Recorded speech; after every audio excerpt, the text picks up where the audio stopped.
Master ये पढ़ाने वाले थे, यहाँ भी फर्स्ट स्ट्रिंग थी, मास्टर ये पढ़ाने वाले थे, पहले वाली गलती है हमारी, थोड़ी गलती है, और यहाँ भी फर्स्ट स्ट्रिंग की दी हमने, मैं इसी क्लास में पढ़ाया बिठा के।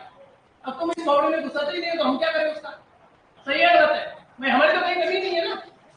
और अभी भी मैं चाहता था हिस्ट्री का सिलेबस मनीष जी ज्यादा क्लास ले रहे हैं, ज्यादा लिखा रहे, कोई बात नहीं, तो मैंने ज्यादा उनको पहले एक्स्ट्रा लगा दिया कि मनीष जी से मैं रोक के नहीं रखूंगा क्लास।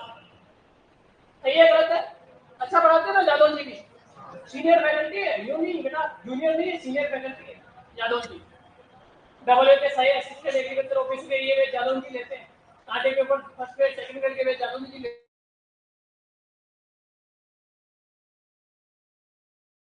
हैं। ठीक है सर, आ जाएंगे।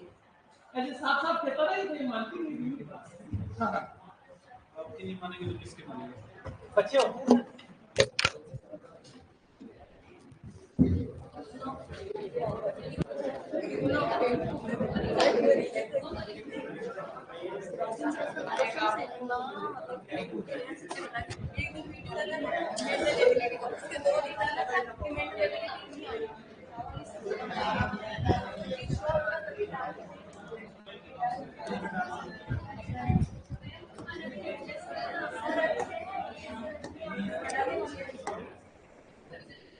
चलो क्या कर रहे थे लास्ट टाइम पे?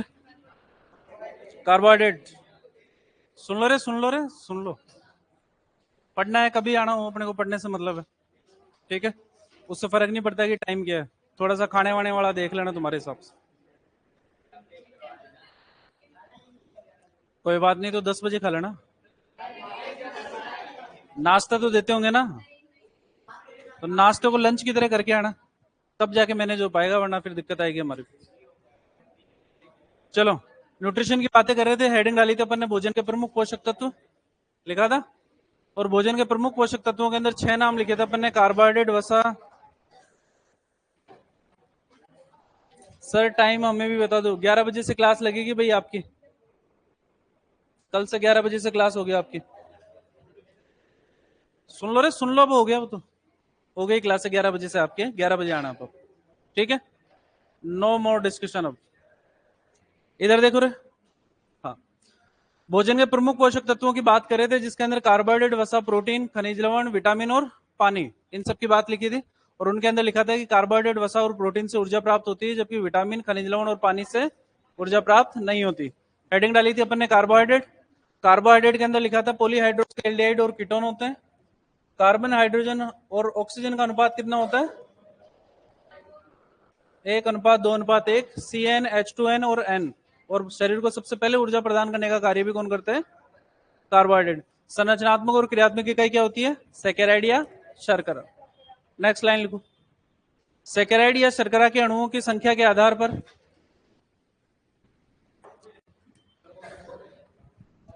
11 बजे से कितने बजे तक, जितने बजे तक चलेगी?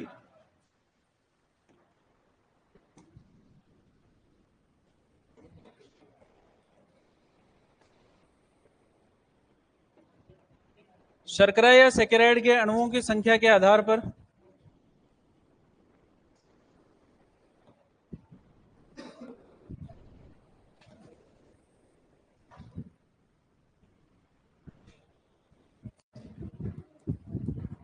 कार्बोहाइड्रेट 3 प्रकार के होते हैं।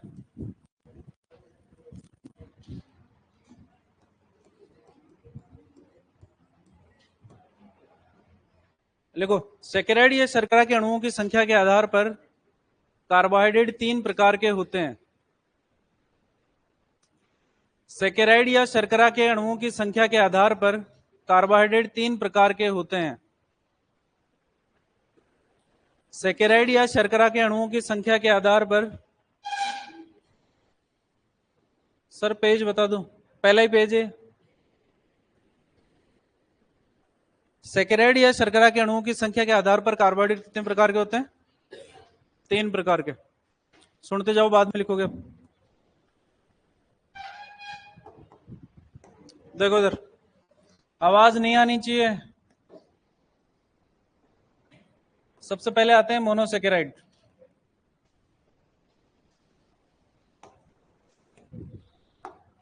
मोनोसैकेराइड से मतलब है कि सैकेराइड या शर्करा के कितने अणु होंगे?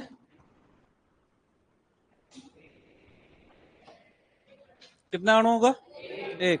जहां पर कार्बोहाइड्रेट के अंदर सैकेराइड या शर्करा का एक अणु होता है उस कार्बोहाइड्रेट को अपन क्या बोलते हैं? जहां पर 2 से 10 अणु होते हैं उसको बोलते हैं ओलिगोसैकेराइड, और जहां पर 10 से अधिक अणु होते हैं उसको बोलते हैं पॉलीसैकेराइड। आगे बात कर लेंगे। मोनोसैकेराइड में शर्करा का एक अणु होता है, इसलिए इसका जल अपघटन नहीं किया जा सकता, नहीं कर सकते। क्या नहीं कर सकते? जल अपघटन। यानी कि एक अणु को आप आधे आधे अणुओं के अंदर नहीं तोड़ सकते। अगर 2 अणु होते तो एक एक के 2 बना लेते, 5 होते तो एक एक के 5 बना लेते, 3 2 कर लेते, 4 1 कर लेते, कैसे भी कर लेते। लेकिन एक से छोटा कुछ हो सकता है क्या? नहीं हो सकता। इसलिए मोनोसैकेराइड का आप जल अपघटन नहीं कर सकते। एग्जाम्पल हमारे लिए इंपॉर्टेंट है और वही हमारे से पूछे जाते हैं। एग्जाम्पल की अगर बात करते हैं तो सबसे पहला नाम आता है ग्लूकोज का। क्या नाम है? ग्लूकोज। दूसरे नंबर पे आता है फ्रक्टोज, तीसरे नंबर पे आता है गैलेक्टोज। ग्लूकोज की अगर बात करते हैं, ग्लूकोज को ग्रेप शुगर भी कहते हैं। कौन सी शुगर? ग्रेप शुगर, अंगूर की शर्करा, क्योंकि ये किस में पाई जाती है? अंगूर के अंदर पाई जाती। फ्रक्टोज की अगर बात कर सकते हैं तो इसको फ्रूट शुगर बोलते हैं। कौन सी शुगर? फलों की शर्करा। और फल कैसे होते हैं? मीठे। क्वेश्चन पूछा जाता है कि प्राकृतिक रूप से पाई जाने वाली सबसे मीठी शर्करा कौन सी होती है? प्राकृतिक रूप से पाई जाने वाली सबसे मीठी शर्करा।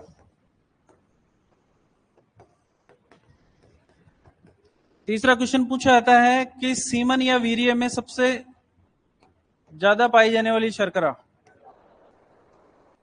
सामान्य रूप से अगर बात करते हैं तो फ्रक्टोज पाई जाएगी किसके अंदर? सीमन या वीर्य के अंदर।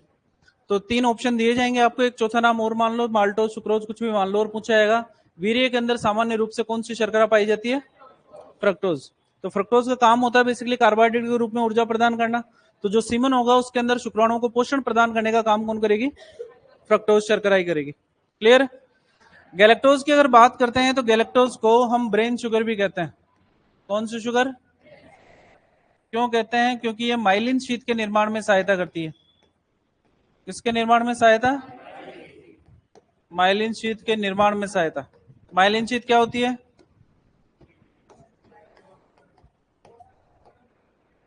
माइलिन शीत के किसके ऊपर पाई जाती है?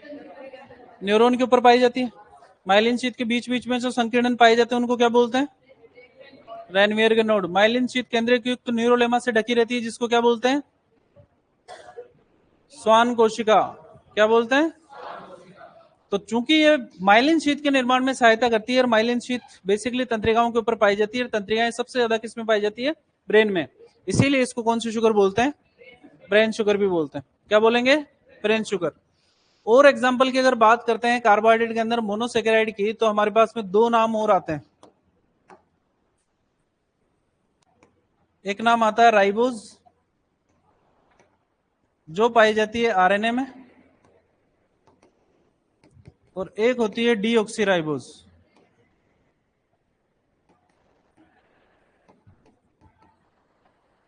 जो पाई जाती है डीएनए में। तो राइबोज, आरएनए का पूरा नाम क्या है? आरएनए का पूरा नाम क्या है? और डीएनए का? तो बेसिकली जो नाम आया है वो इन शर्कराओं की वजह से आया है कि राइबोज और डीऑक्सी राइबोज। कार्बन के अणुओं की संख्या की अगर बात करते हैं तो इन सब के अंदर, ऊपर वाली जितनी भी लिखी है अपन ने ये वाली, इन सब के अंदर 6 कार्बन पाए जाते हैं। कितने कार्बन? राइबोज और डीऑक्सी राइबोज के अंदर पाए जाते हैं 5 कार्बन। तो अगर आपसे 4 नाम दिए जाए और पूछा जाए कि 5 कार्बन वाली शर्करा कौन सी है, तो आंसर क्या दोगे? राइबोज और डीऑक्सी राइबोज। और 6 कार्बन वाली शर्कराओं की अगर बात करें तो जिनके अंदर 6 कार्बन पाए जाते हैं उनको बोलते हैं हेक्सोज। क्या बोलते हैं? और जिनके अंदर 5 कार्बन पाए जाते हैं उनको बोलते हैं पेंटोज। क्या बोलते हैं? आपसे कोई नहीं पूछेगा, लेकिन बुक्स में क्वेश्चन दे रखा है कि निम्न में से हेक्सोज शर्करा कौन सी है और पेंटोज शर्करा कौन सी है, ये आपको याद रखना है। तो मोनोसैकेराइड की अगर बात करते हैं तो मोनोसैकेराइड के अंदर शर्करा का सिर्फ एक अणु पाया जाता है, जिसका जल अपघटन आप कर नहीं सकते, क्योंकि एक अणु से छोटा कुछ भी हो नहीं सकता। तो एग्जांपल्स हमारे लिए सबसे ज्यादा इंपॉर्टेंट रहेंगे। डिफाइन हमारे से कोई नहीं पूछेगा कि एक अणु वाली शर्करा को क्या बोलते हैं, कोई नहीं पूछेगा। जल अपघटन किसका किया जा सकता है, किसका नहीं किया जा सकता, ये भी हमारे से नहीं पूछेगा। एग्जाम्पल, हर कार्बोहाइड्रेट का सबसे इंपॉर्टेंट पार्ट होगा आपके लिए। ग्लूकोज को ग्रेप शुगर कहेंगे क्योंकि अंगूर में पाई जाएगी, फ्रक्टोज को फ्रूट शुगर क्योंकि बाकी फलों के अंदर पाई जाएगी। प्रकृति के अंदर सबसे मीठी शर्करा की अगर बात करते हैं तो वो भी कौन सी है, फ्रक्टोज। और वीर्य में सामान्य रूप से कौन सी शर्करा उपस्थित है, गैलेक्टोज की अगर बात करते हैं तो माइलिन शीत के निर्माण में सहायता करती है, इसलिए इसको क्या बोलते हैं, ब्रेन शुगर। 5 कार्बन वाली शर्कराओं की अगर बात करते हैं तो राइबोज और डीऑक्सीराइबोज। 5 कार्बन पाए जा रहे हैं इसलिए इसको पेंटोज बोलते हैं। 3 कार्बन होते तो ट्रायोज बोल देते, 4 कार्बन होते तो टेट्रोज बोल देते। 5 और 6 कार्बन वाली हमारे लिए सबसे ज्यादा इंपॉर्टेंट है। कृत्रिम रूप से अगर बात करें, कृत्रिम रूप से सबसे मीठी शर्करा वो होती है सैकरीन। क्या होती है, कृत्रिम रूप से सबसे मीठी शर्करा। पुराने टाइम के ऊपर आइसक्रीम को मीठा करने के लिए चीनी का उपयोग किया जाता था, वर्तमान के अंदर सैकरीन का उपयोग करते हैं। 360 किलो चीनी जितनी मिठास करती है उतनी ये 1 किलो सैकरीन कर देता है, यानी कि चीनी के मुकाबले 360 गुना ज्यादा मीठा है सैकरीन। तो ज्यादा मीठापन हो गया तो क्वांटिटी क्या हो गई, कम। वर्तमान के अंदर जितने भी आर्टिफिशियल फ्लेवर्स आते हैं, चाहे आइसक्रीम का हो, जितने भी मीठी चीजें आती है ना, उन सबके अंदर यूज किसका किया जाता है, सैकरीन का उपयोग किया जाता है। तो प्राकृतिक रूप से सबसे मीठी शर्करा की अगर बात करते हैं तो फ्रक्टोज, और कृत्रिम रूप से अगर बात करते हैं तो दिक्कत यहां तक।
लिख लिया सबने?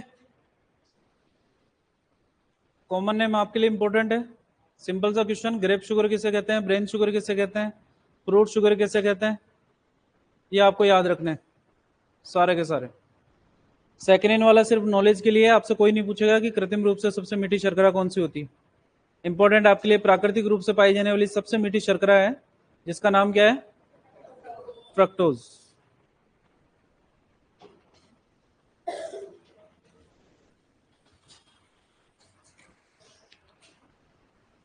ग्लूकोज, फ्रक्टोज, गैलेक्टोज में 6 कार्बन पाए जाते हैं, इसलिए इनको हेक्सोज कहते हैं। जबकि राइबोज और डीऑक्सीराइबोज के अंदर 5 कार्बन पाए जाते हैं, इसलिए इसको क्या बोलते हैं, पेंटोज। तो हेक्सोज और पेंटोज नाम जो दिए गए हैं वो कार्बन के अणुओं की संख्या के आधार पर दिए गए हैं, जबकि मोनोसेकेराइड, ओलिगोसेकेराइड, पॉलीसेकेराइड या सेकेराइड या शर्करा के अणुओं की संख्या के आधार पर दिए गए। क्लियर है?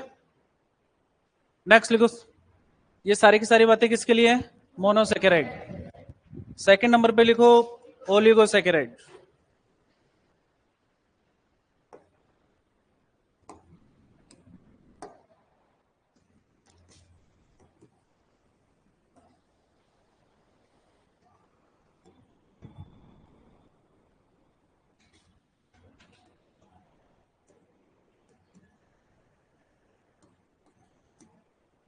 ओलिगोसेकेराइड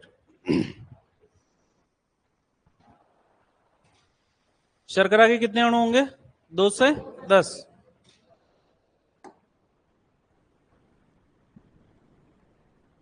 शर्करा या सेकेराइड के 2 से 10 तक अणु, 2 भी हो सकते हैं और मैक्सिमम कितने हो सकते हैं, 10 तक हो सकते हैं। देखो इधर एग्जाम्पल इसके भी हमारे लिए फिर से इंपॉर्टेंट है। एग्जाम्पल की अगर बात करते हैं तो सबसे पहले आती है सुक्रोज। सुक्रोज बेसिकली 2 चीजों से मिलकर बनती है, ग्लूकोज प्लस फ्रक्टोज। सुक्रोज को हम कैन शुगर, बीट शुगर या टेबल शुगर भी कहते हैं। Cane sugar, cane sugar cane, sugar cane मतलब गन्ना। तो गन्ने के अंदर कौन सी शर्करा पाई जाती है, बीट का मतलब होता है चुकरकंद या चुकंदर, उसके अंदर भी कौन सी, सुक्रोज। और आप रसोई के अंदर जो चीनी काम में लेते हो वो भी कौन सी होती है, इसीलिए इसको क्या बोला है, टेबल शुगर। कौन कौन सी 2 शर्कराओं से मिलकर बनेगी, ग्लूकोज प्लस फ्रक्टोज। दूसरे नंबर पे एग्जांपल की अगर बात करते हैं तो हमारे पास में आता है माल्टोज। माल्टोज 2 शर्कराओं से मिलकर बनता है, ग्लूकोज प्लस ग्लूकोज। और इस माल्टोज को हम माल्ट शुगर भी कहते हैं। क्या बोलते हैं, बियर के अंदर कौन सी शर्करा पाई जाती है, आपको पता है ये बियर जो से बनती है, पता है ना, फर्मेंटेशन है किण्वन, उस टाइम पे जो शर्करा का निर्माण होती है वो कौन सा है, माल्टोज। इसीलिए इसको क्या बोलते हैं, माल्ट शुगर भी कहते हैं। तीसरे नंबर पे एग्जांपल की अगर बात करते हैं तो हमारे पास में आता है लैक्टोज।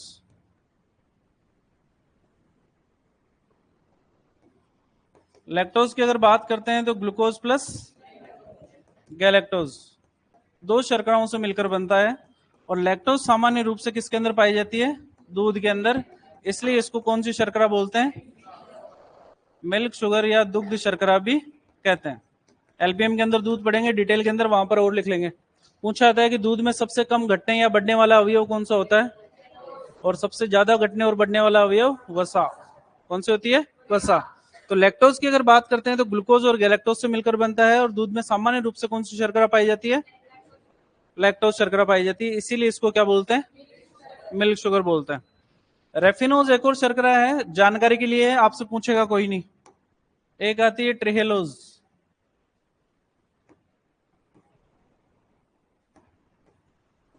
जो ग्लूकोज प्लस ग्लूकोज से मिलकर बनती है। और कीड़े मकोड़े जो होते हैं ना, इंसेक्ट्स, इंसेक्ट्स में प्रमुख शर्करा वो कौन सी होती है, ट्रेहेलोज। और एक और नाम आता है रेफिनोज,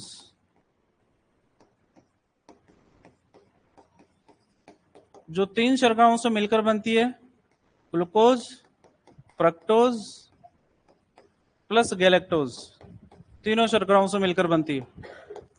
ठीक है, हमने कहा है कि ओलिगोसैकेराइड में शर्करा के मिनिमम कितने अणु हो सकते हैं और मैक्सिमम 10। इन सब के अंदर देखोगे ये वाले सुक्रोज, माल्टोज, लैक्टोज और ट्रिलोज, इसके अंदर शर्करा के कितने अणु हैं? 2।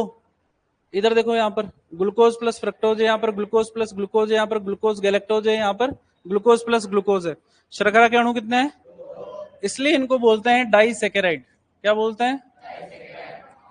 और रेफिनोज की अगर बात करते हैं तो रेफिनोज में शर्करा के कितने अणु हैं?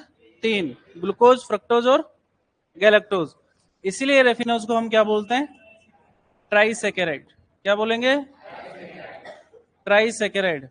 अगर आपको क्वेश्चन दिया जाए, अगर आपको क्वेश्चन दिया जाए कि माल्टोज निम्न में से कौन से प्रकार की शर्करा है, एक ऑप्शन के अंदर दे रखा है आपको मोनोसैकेराइड, दूसरे में दे रखा है ओलिगोसैकेराइड, तीसरे में दे रखा है पॉलीसैकेराइड और चौथे में दे रखा है उपरोक्त सभी या उपरोक्त में से कोई नहीं, तो क्या आंसर दोगे? ओलिगोसैकेराइड। चौथे ऑप्शन में अगर डाइसैकेराइड दे रखा हो तो क्या करके आओगे? ओलिगोसैकेराइड नहीं करके आओगे? ओलिगोसैकेराइड नहीं करोगे क्या? डाइसैकेराइड करोगे, क्योंकि ओलिगोसैकेराइड के अंदर तो 2 से लेकर 10 तक अणु हैं, लेकिन डाइसैकेराइड में स्पेसिफिकली कितने हैं? ऑप्शन डिपेंडेंट आंसर देके आओगे यहाँ पर। क्लियर है? तो ओलिगोसैकेराइड की अगर बात करते हैं तो शर्करा सैकेराइड के 2 से 10 अणु होते हैं। एग्जांपल्स की अगर बात करते हैं तो सुक्रोज है, जो गन्ने के अंदर, चुकंदर के अंदर और हमारे घर में चीनी के रूप में काम में आती है, इसीलिए इसको कैन शुगर, बीट शुगर या टेबल शुगर कहते हैं। 2 शर्कराओं से मिलकर बनता है ग्लूकोज प्लस फ्रक्टोज। माल्टोज की अगर बात करते हैं तो माल्ट शुगर कहते हैं, 2 अणुओं से मिलकर बनेगा ग्लूकोज प्लस ग्लूकोज। और लैक्टोज की अगर बात करते हैं तो 2 अणु ग्लूकोज प्लस गैलेक्टोज। दूध के अंदर सामान्य रूप से पाई जाती है, इसलिए इसको क्या बोलते हैं? Milk sugar. ट्रेलोज और रेफिनोज ये आपकी जानकारी के लिए, कोई नहीं पूछेगा इनके अंदर से। क्वेश्चन एक ये भी पूछा जाएगा आपसे कि माल्टोज निम्न में से कौन सी 2 शर्कराओं से मिलकर बनती है? 2 कोई से भी ऑप्शन दिए जाएंगे, या फिर जस्ट इसका उल्टा कि ग्लूकोज प्लस गैलेक्टोज से मिलकर निम्न में से कौन सी शर्करा बनती है? आंसर क्या दोगे? दिक्कत?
सर राजेंद्र सर क्या बोल के गए हैं, प्लीज हमें भी बताओ।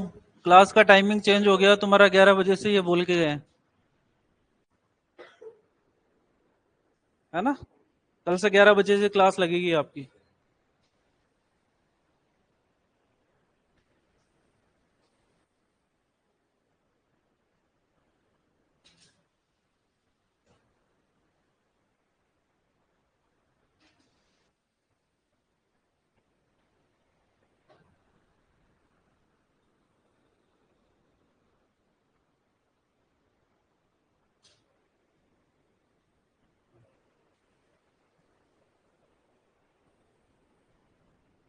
लिख लिया सबने?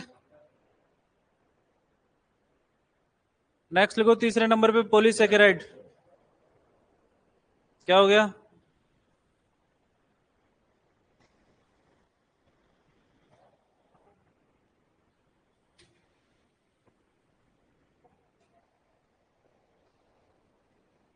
इधर इधर, मैं भी खड़ा हूं यहाँ पे। क्या हुआ बता?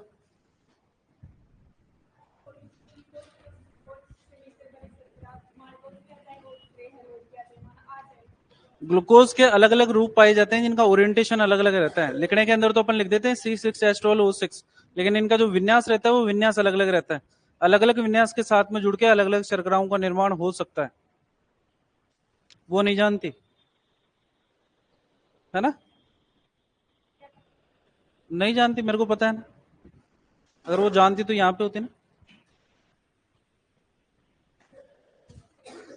चलो, दिक्कत यहां तक। नेक्स्ट लिखो तीसरे नंबर पे पॉलीसेकेराइड।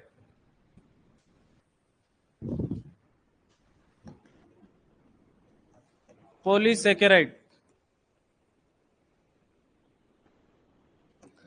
सेकेराइड या शर्करा के कितने अणु होंगे?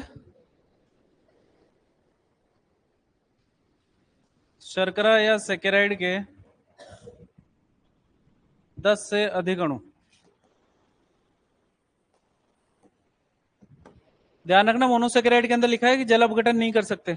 इसका मतलब है कि ओलिगोसेकेराइड और पॉलीसेकेराइड का जल अपघटन कर सकते हैं। क्यों? क्योंकि अणुओं की संख्या 2 से अधिक है इसके अंदर। ठीक है, एग्जाम्पल देखो इसके।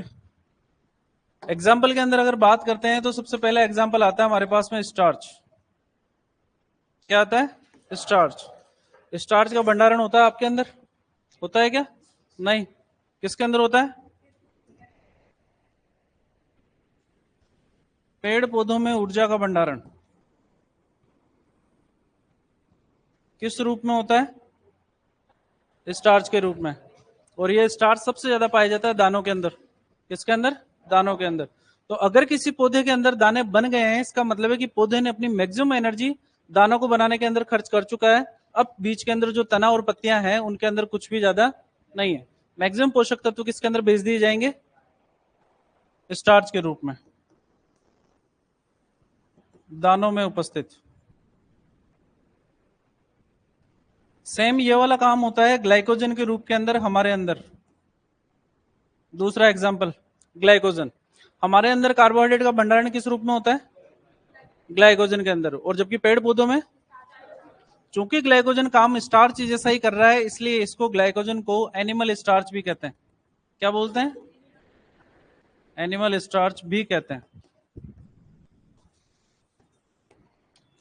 पशुओं में कार्बोहाइड्रेट का भंडारण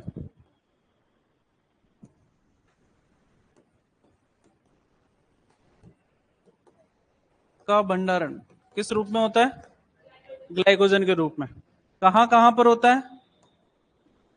मसल्स में और लीवर में, मांसपेशी और लीवर के अंदर। आपके शरीर के रासायनिक संगठन की बातें करेंगे अपन जो आगे की तरफ। पशु और पेड़ पौधों का रासायनिक संगठन हमारे कोर्स के अंदर है, तो वहां पर बात करेंगे कि आपके शरीर के अंदर कार्बोहाइड्रेट की मात्रा सिर्फ 0.003% है, जबकि पेड़ पौधों के अंदर 21% कार्बोहाइड्रेट पाया जाता है। आपके शरीर के अंदर जितना भी कार्बोहाइड्रेट होता है वो ऊर्जा उत्पादन का काम कर देता है, थोड़ा बहुत किसके रूप में बचेगा, ग्लाइकोजन के रूप में, और एक्सेस कार्बोहाइड्रेट को परिवर्तित कर दिया जाएगा वसा के रूप में। यानी कि आपके शरीर के अंदर वसा ज्यादा पाई जाएगी, कार्बोहाइड्रेट कम मिलेगा, जबकि पौधों के अंदर वसा कम पाई जाएगी, कार्बोहाइड्रेट ज्यादा पाई जाएगा। क्लियर? इसके अलावा अगर बात करते हैं ग्लाइकोजन के अलावा सेलुलोज तीसरे नंबर पे। सेलुलोज पढ़ा है अपन ने पहले, याद करो। साइटोलॉजी याद करो, कोशिका झिल्ली। पेड़ पौधों के अंदर कोशिका भित्ति पाई जाती है जो किसकी बनी होती है, जबकि आपके अंदर क्या पाई जाती है, कोशिका झिल्ली, जो किसकी बनी होती है, फास्फोलिपिड की। तो सेलुलोज की अगर बात करते हैं तो सेल वॉल या कोशिका भित्ति का निर्माण किससे होता है, सेलुलोज से। प्रकृति में पाए जाने वाला सर्वाधिक कार्बोहाइड्रेट, पाए जाने वाला सर्वाधिक कार्बोहाइड्रेट, ये भी कौन सा होता है, याद करो एनाटॉमी, याद करो अंतः कंकाल, याद करो बाह्य कंकाल। बाह्य कंकाल किसके अंदर पाया जाता है, कीड़े मकोड़ों के अंदर, और किसका बना होता है, और काइटिन क्या है, कार्बोहाइड्रेट, काइटिन। इंसेक्ट्स में बाह्य कंकाल किसका बना होगा, सेलुलोज के बाद में पाए जाने वाला सर्वाधिक कार्बोहाइड्रेट,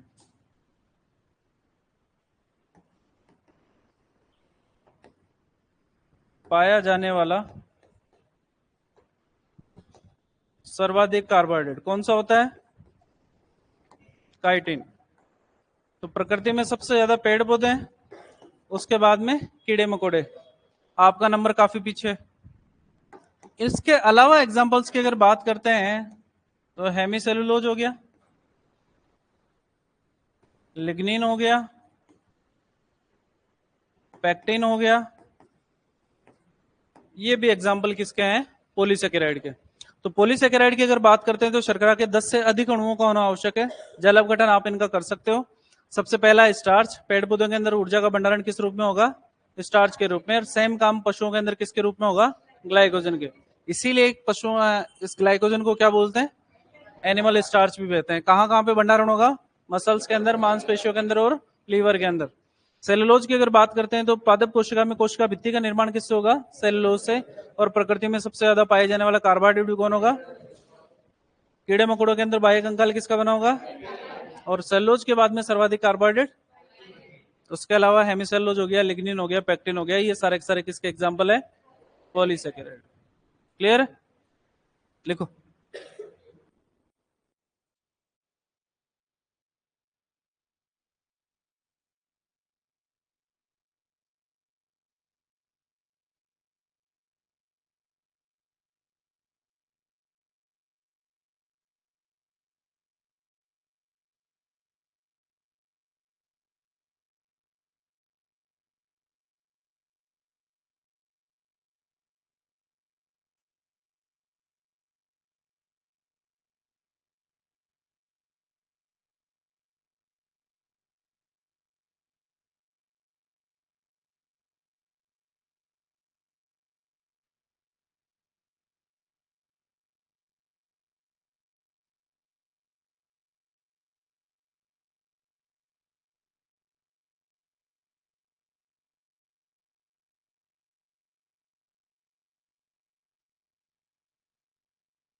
ऑनलाइन वालों, कल आपकी क्लास का टाइमिंग रहेगा 11 बजे से। ओके, आपके क्लास का टाइमिंग रहेगा 11 बजे से।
कैसे भी ले लेंगे